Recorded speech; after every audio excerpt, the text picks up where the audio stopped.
Fala galera, beleza? Estamos juntos para mais um vídeo do canal Resolve aí, Rafa. Tema de hoje, teoria de conjuntos. Para que a gente possa definir nossos conjuntos, falaremos primeiro sobre o que são elementos. Elementos podem ser qualquer coisa.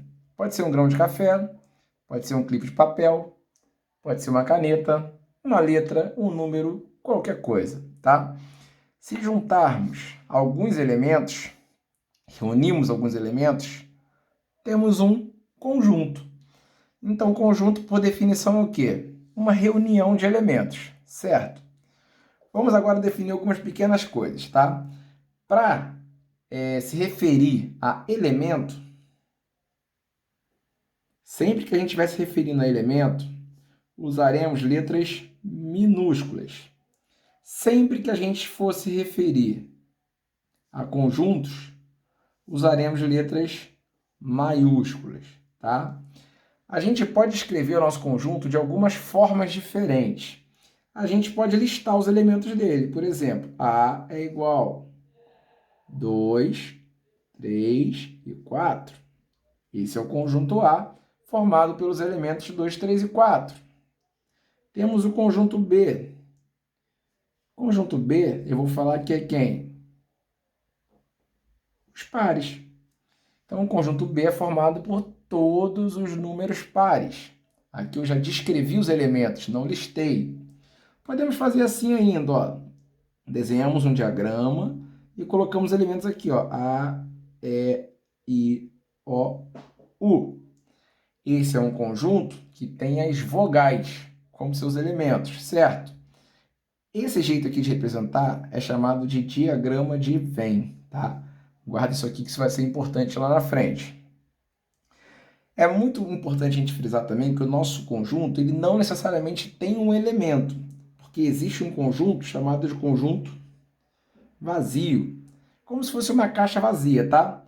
Esse conjunto vazio ele pode ser representado de duas formas, ou entre chaves, sem nada dentro, ou também podemos fazer assim, ó, uma bolinha e riscar, tá? São representações do conjunto vazio. Agora vamos para duas relações muito importantes para ser trabalhada. Relação de pertinência primeiro. Relação de pertinência. O que é isso? É uma relação que acontece entre elemento e conjunto, certo?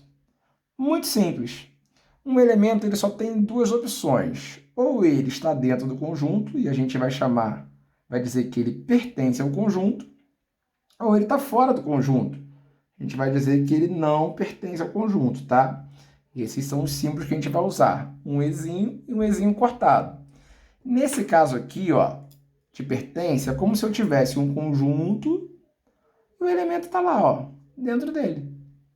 Nesse caso aqui, ó, tem um conjunto e o elemento está aqui, ó, fora dele. Por exemplo, ó, número 2 pertence ao conjunto dos pares. Ou seja, o número 2 está dentro do conjunto dos pares. O número 3 não pertence ao conjunto dos pares. Ou seja, o número 3 está fora do conjunto dos pares. Bem tranquilo, né? Próxima relação que a gente vai trabalhar é a relação de continência. Relação de continência, ela diz o seguinte: um conjunto ele pode estar ou não dentro do outro, tá?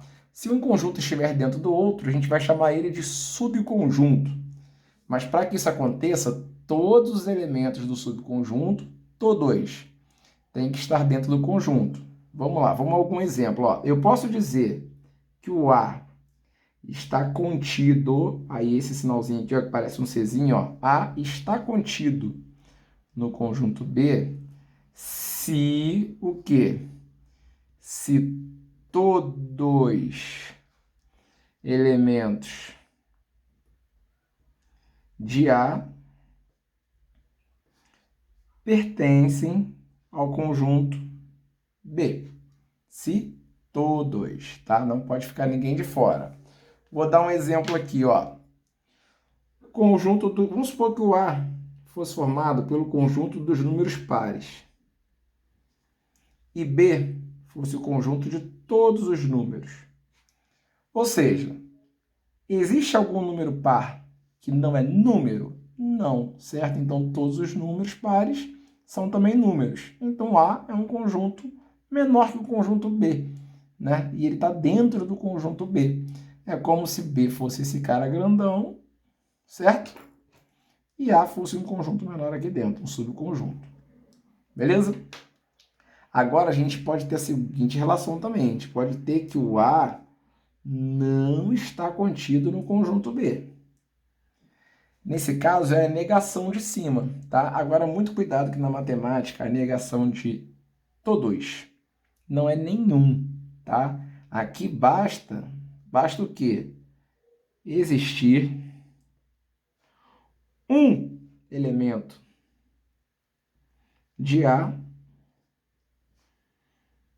que não pertence ao conjunto B, tá? Se um elemento de A não pertence ao B, não posso dizer que o A está contido em B. Não posso dizer que o A é um subconjunto de B.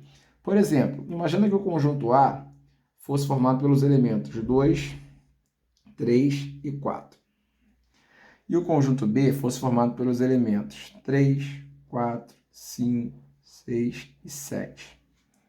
Tá vendo? Olha só, quase todo mundo do A está lá dentro. 3 está lá dentro, 4 está lá dentro, mas o 2 não está. Então, como existe um cara que não está, ele não está contido. Se a gente fosse representar com o diagrama de Venn, seria o seguinte, ó. Esse seria o conjunto B. 3, 4, 5, 6, 7. Quem seria o conjunto A? O conjunto A seria um cara aqui, ó. 2, 3, 4. Tá vendo que tem um pedacinho dele que não está dentro do B? Por isso ele não está contido, tá? Então aqui se diz A está contido em B se todo mundo estiver dentro de B. Ou A não está contido em B se existir pelo menos um carinha aqui que esteja fora, tá bom? Se, por exemplo, o A e o B não tiver nada a ver um com o outro, vamos botar que o A fosse o número dos conjuntos, o conjunto dos números pares, perdão. E B o conjunto dos números ímpares. Nesse caso, eu também falaria que o A não está contido no conjunto B, tá? A regra é, se existir pelo menos um, já não está contido. Pode não existir nenhum também. Dá no mesmo, tá? Não estaria contido. Para que esteja contido, todos têm que estar lá dentro. Beleza? A gente finaliza essa aula e aguardo vocês na próxima.